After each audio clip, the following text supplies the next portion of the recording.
You know when you start watching the movie and you're like, oh, not again, no, not again, no, no, no, no, no.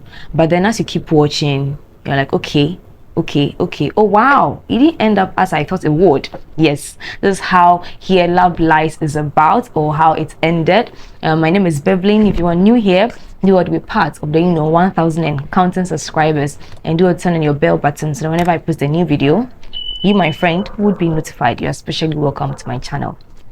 So Here Love Lies, I mean, I think the movie is quite relatable. I think there are lots and lots and lots of women who have been through what Amanda went through. And Amanda is one of the writers. She's also the producer, and then she's the lead actress in the movie, or the lead character in the movie. Okay, so yeah, a lot of women can relate with this movie. A lot of women can relate with the story of, being the daughter of a preacher man, or even sometimes an elder, or just someone notable in church, and then your daughter comes home pregnant.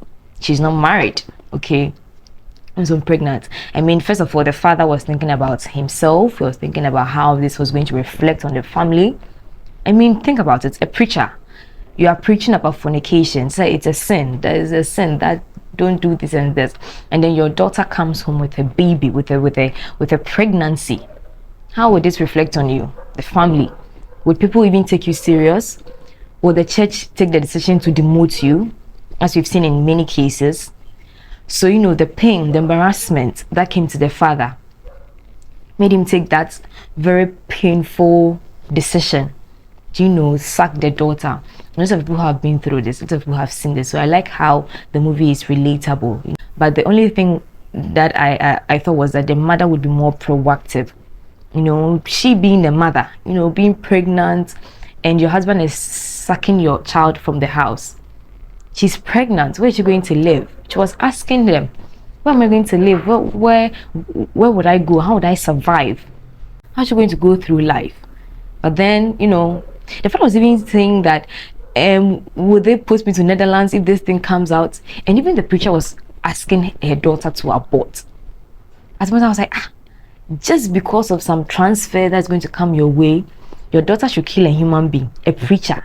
You are advocating that what? She aborts a baby. Come on. And the father cursing the daughter. If you curse your child, it will come back to the family. And I really think the curse didn't work. I don't know. I think the curse didn't work. I mean, Amanda was saying that her child is moody, so maybe the curse has worked or something like that. Every child will react the way Amanda's child did. Nora, if you are transferring her from the school that she has her friends in and she doesn't want to go, she's going to be moody. If you take her phone from her, she's going to be moody. So the curse, I didn't really see it's working or manifesting in Amanda's life. And I think God made it that way because you can't curse your child. Okay, you shouldn't curse your child. Parents curse their children all the time, and all the same people, they are pained and they are worried that the child came out some way. Meanwhile, they've forgotten that they rained some curses and some insults on their child when he or she was younger. Okay, and her sister, I mean, the guy is chasing the two of them, and they both didn't know.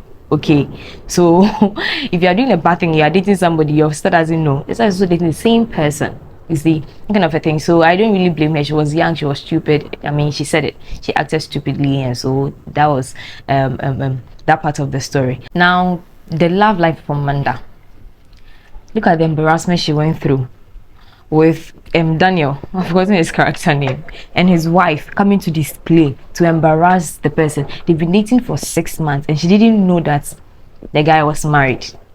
A human being, 6 months, and he was even come to discuss that they take the relationship to a different level, and we saw the level that he was referring to. Abby, even like bought the same thing at the same time and exchanged, swapped it. I mean, are you serious? A player who is married? Hi. Now, Amanda, there's this person who has been pestering her on social media, on her blog, leaving comments. She starts replying. Social media meets this person. They FaceTime, do video calls, Luckily, a conference takes her to the US, and then she decides to meet this person. Now we saw how that turned out. But disclaimer, some of these social media things, they've helped some people. Some people are married through social media. Of William Uchemba, people are married through social media. Says he met a wife on social media. I think I saw somewhere that Joe Metal 2's wife texted him on social media or something like that. So it's not like all relationships don't turn out well, but I think most of them do not turn out well. And we saw how it happened for Amanda. I mean, she meets this guy who is not perturbed that she has a daughter, who is just this quote-unquote perfect guy. He's there, he apologizes, he's showing that he likes her, and the pain the guy went through, paying people to whisper stuff so that the girl will think that, oh, he's rich and he's just pretending, so that it doesn't look like she's coming after his money. Like paying people, just going through all stuff, pretending to have a tyrant company just to get somebody's daughter. And if the person doesn't act or do what you want, you kill the person. I mean, the twist in the movie was very, very, very, very, very interesting. I wasn't expecting that twist at all. Like some psychopath just, and his focus is, and his target is Nigerian ladies. I mean, after they told New York, had fun, ate, and then he was like, okay, now I need to take you to my home. That's the place that, I take special people to. And I was like, okay, then there's time to also for me to tell you my secret. I have a child. And he was not perturbed. And I was like, okay, yeah, that's cool. I mean, she has a child, and so what? So, they were driving. And I was like, how much further are we going? And they went further and further and further. She was like, that thing, a bucket list that you want to, spend some time in the woods, in the cabin, everything. Why do you put everything about you? Why do you put stuff about you on social media? This is how the guy targets, I think, because you've put so much information out there, so it's easier to target you. Everything on your bucket list is on social media, it's on your blog, because you are feeling free. Social media, you can put whatever you want there, but there's someone watching, someone very, very, very wicked watching. And Amanda, goes to this house, and the Edna character actually surprised me. Maybe she surprised you too. I thought she was just scary person who doesn't like people. Okay, and then she was just acting that way. But actually, she was actually warning Amanda. She was afraid for her. She was afraid for Amanda and how she helped her escape. She even had to die because Michael has been doing this all the time, bringing girls home and they die. He kills them. You want to eat their flesh? No. So why are you killing these people?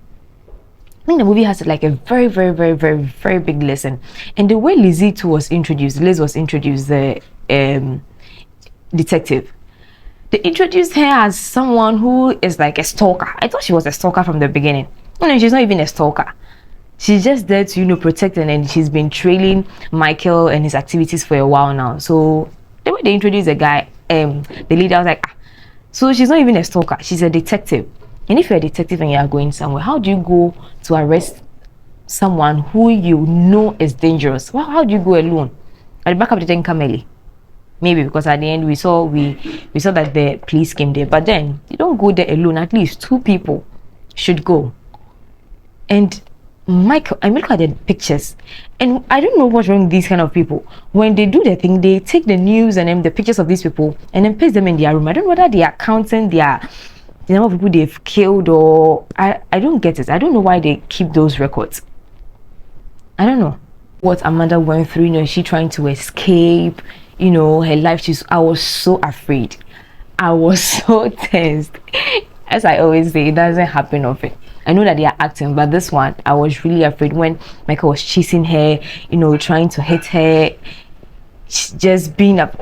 She was scared, and I was like on the edge. What's going to happen? Although she went through all those crazy stuff, I think it was a wake-up call for her to, reunite with her family.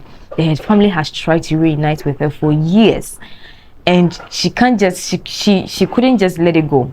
The pain that she went through, people raping her child sleeping on the street, being hungry, being in the rain, the sun, just striving to survive. Even though all the things that she went through was bad, it was a wake-up call for her to reunite with her family. And I wouldn't say it was a bad experience, but it opened her eyes. Family, just forgive. How long are you going to hold on to it? A lifetime? I mean, the response she gave to her sister, you could see that she's really pained. But then it was a wake-up call. She had to, go back to her family and then reunite with them. Forgive. Once you forgive, it's easier for you to, live. There is a burden that is lifted. So on a whole, I think the movie was great. I like the twist in the movie. I like that it surprised me, that I was surprised at how the movie ended. I wasn't expecting it at all. I was like, no, I hope she's not going to get married and they're going to tell us that she's living happily ever after, or they are living happily ever after. But then I like the twist. Interesting. I mean, they've been traveling to the US, to shoot all these interesting parts. So, Charlie, I like the movie. Rating it out of 5, I think I'll do a 4. Yeah, I'll do it for a very interesting movie. Great delivery. Kemi, amazing friend. Amazing friend. She's crazy. 1 minute she's like, men has come. And then her boyfriend calls and she's like, oh, honey, I'll be out there soon. I'll be down there in a minute. And I'm like, look at this. And then she goes and she comes and he's like, he hasn't texted me. So she's back to her bed and scam stuff. She's a great friend. She tells you the truth as it should be. And so, yeah, we all need a Kemi in our lives, great supporter and stuff like that. So yeah, let me know what you made of the movie in the comment section. How did you were you also surprised by how it ended? Did you like how it ended? Did you like the twist of the movie? Let me know in the comment section. My name is Bevelyn. If you're new here, do want to be part of the 1,000 counting subscribers, and do turn on your bell button so that whenever there's a new video, you, my friend, will be notified. I'll see you again next time. Until then, take care. Don't put your stuff on social media. Don't go too personal on social media. It might not end well for you. Just take care. Bye.